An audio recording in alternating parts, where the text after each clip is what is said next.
Bon matin! Alors, je suis à ma dernière installation de chrysalide. Comme tu vois, j'ai installé déjà nos petites chenilles qui étaient prêtes à pouvoir se faire suspendre dans la volière. Alors, la manière dont j'ai procédé, comme tu vois, j'ai utilisé le petit papier brun qui était dans nos pots à chenilles. Alors, comme ici, nos petits papiers bruns. Alors, nos chenilles, quand elles étaient prêtes, comme tu l'as vu, elles ont formé ce qu'on appelle des petits filaments. Le terme scientifique, ça s'appelle du crémaster. Ouh, il y en a une qui bouge. Alors, le crémaster, en fait, c'est les petits filaments que les chenilles forment.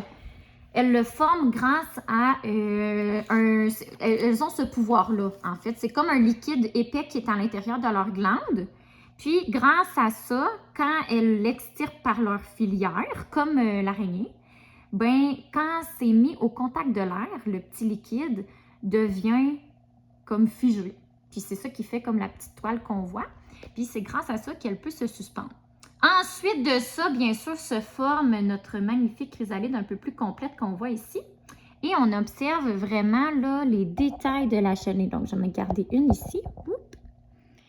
On voit un petit peu les petits picots qu'on voyait sur la chenille tout à l'heure. Donc, tous les petits picots jaunes. Puis là, ici, tu vois, j'ai gardé des traces, mais Mme Maronique, elle a fait le ménage là, le plus possible. Mais ici, tu vois, c'est la dernière mue que la chenille avait faite. Donc, tu vois, quand j'ai tout trié ça, j'ai retiré un petit peu la mue, bien, ma chrysalide vient s'accrocher au petit papier.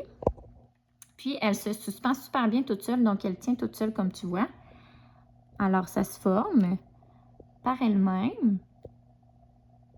Mais on voit encore tous les détails de la petite chenille sur la chrysalide avant qu'elle puisse se transformer. Donc, tu vois que l'on voit des petits fils, on dirait les ailes en bas à droite. Je ne sais pas si tu arrives à voir. Donc, avec cette suspension, ma chrysalide, le petit cocon du papillon, se forme vraiment comme il faut. Puis, elle va pouvoir ensuite pâlir de plus en plus pour que les ailes puissent s'ouvrir et que le papillon belle dame puisse s'extirper à l'extérieur de son cocon. Donc, c'est la transformation qu'on veut avoir. J'espère qu'on va pouvoir voir quelques papillons. Ça prend normalement de 8 à 10 jours avant qu'on puisse en voir un. Donc, selon l'avancement de chacun, on devrait pouvoir en voir très bientôt, dès la semaine prochaine.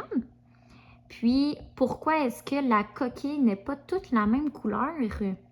C'est parce que c'est une technique de camouflage qu'elle utilise, la chenille. Quand elle est à l'extérieur, en fait, elle est plus verte, la coquille, parce qu'elle a tendance à s'accrocher à une feuille.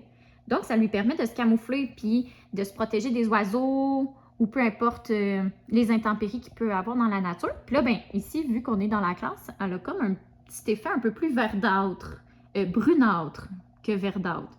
Mais tu sais, malgré que celle-ci est quand même assez verte comparée à l'autre à côté.